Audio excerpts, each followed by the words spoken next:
Ça, c'est Ben, ma perspective. Tarantino est un cinéaste assez intéressant à cet égard-là, parce que effectivement, lui va faire beaucoup de maniérisme, puisqu'on parlait du thème du maniérisme. Il va beaucoup utiliser des effets à la manière de. Donc là, le film dont tu parlais, c'est un film de Sergio Leone, Le bon, la brute et le truand, puis effectivement, il va s'inspirer de ça. Quand je vois les films de Tarantino, je vois tous les clins d'œil à l'histoire du cinéma. Et moi, ça me fait sourire parce que je les vois, ces clins d'œil-là. Mais par ailleurs, je trouve que Tarantino nous donne des leçons de cinéma quant à la façon de faire des films. Ouais. Mais là où je le critique, OK. c'est quant au discours. Que nous dit Tarantino par son cinéma? Bien là, c'est particulier parce qu'on est axé sur des trucs de vengeance de base, des trucs de bons et de méchants.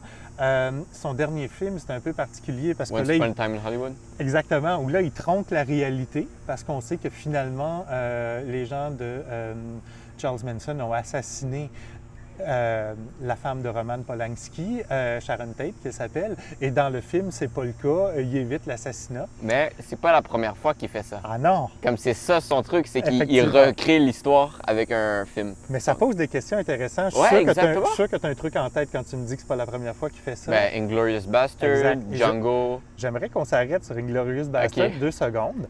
Parce que dans Inglourious Bastard, à la toute fin, c'est intéressant parce que Adolf Hitler est assassiné dans un cinéma en France. Ouais. C'est pas rien, un cinéma en France, c'est symbolique, par un commando de juifs états-uniens.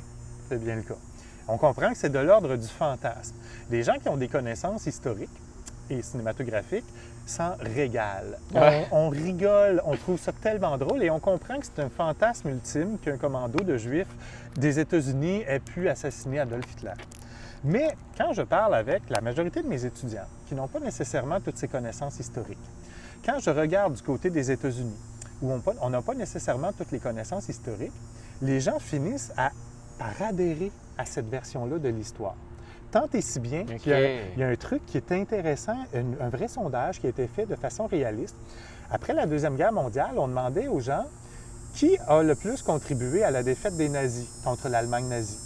Et, on le sait, le pays qui a le plus contribué, qui a le plus donné de vie, c'est l'URSS. Ouais. Donc, Mais eux l'URSS. vont dire les Américains. Bien, ce qui est fascinant, c'est qu'après la Deuxième Guerre mondiale, la majorité des gens savaient que c'était l'URSS. Et maintenant, quand on repose la même question aux gens qui ont été nourris de cinéma hollywoodien, Et les cinémas ils américains. croient que c'est les États-Unis. Parce que le cinéma, ça communique une vision du monde, des valeurs.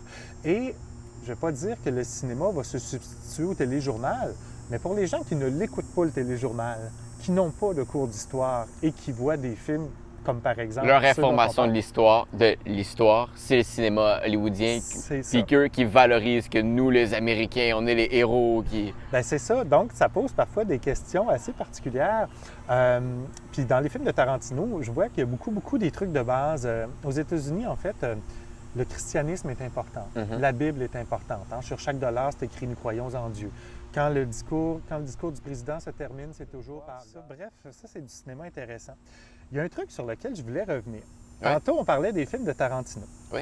Et tu expliquais que souvent, il va satisfaire son spectateur. Et tout à fait, et je trouve que Tarantino a ce grand talent-là de satisfaire le spectateur. Mais il y a une des façons de le satisfaire qui est intéressante et qui encore nous vient du théâtre grec. C'est ce qu'on appelle la catharsis. Qu'est-ce que c'est qu'une catharsis?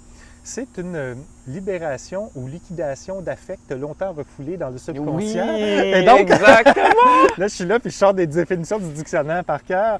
Mais la catharsis, c'est justement de nous frustrer tout au long du film pour, à la fin du film, nous soulager de ces frustrations-là.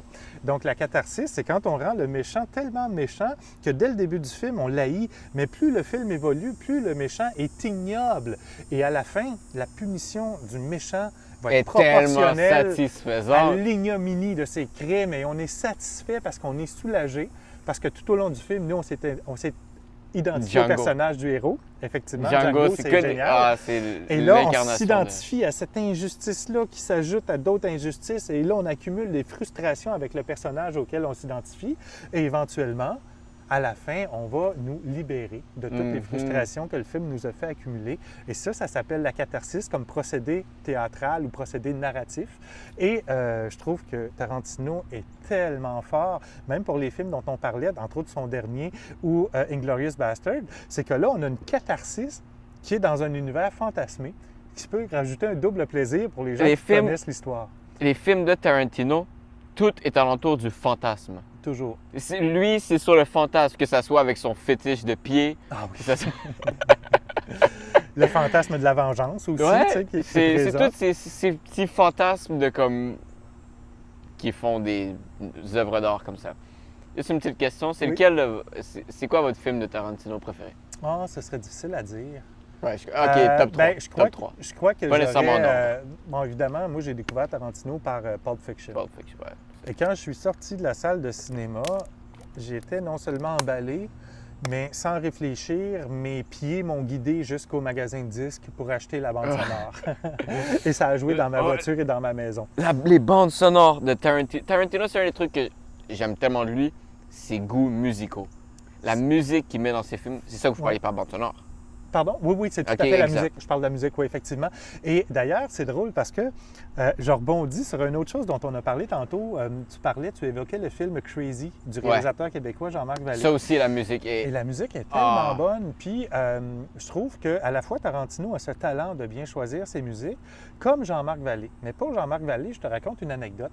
C'est que le choix de la musique est tellement important pour lui qu'il consacre une grosse part de son budget à la musique. Ah, c'est Je donne sûr. l'exemple de Crazy. C'est un film qui a coûté 8 millions de dollars, mais dont 10 du budget était alloué juste pour libérer Ouais. les droits musicaux. J'avais vu ça sur Wikipédia. OK, c'est bon. Donc, 800 000 ce qui est le budget d'un petit film indépendant. Mais lui, c'est 800 000 juste pour la musique. Et encore là, il n'a pas réussi à mettre toutes les chansons qu'il aime et qu'il voulait mettre. Il a été limité par son budget. Mais c'est fantastique tu sais, de voir l'importance qu'il accorde au choix musical. Même chose avec Tarantino, ça doit lui coûter des fortunes Ben, pour libérer les droits. Juste Reservoir Dogs, Oui. son premier film en 92, la majorité du budget est allée sur la bande sonore. Comme Oui, c'est vrai. tous les acteurs avaient leurs propres vêtements. Oui. Les vêtements, c'était tout. Il n'y a rien payé là-dessus.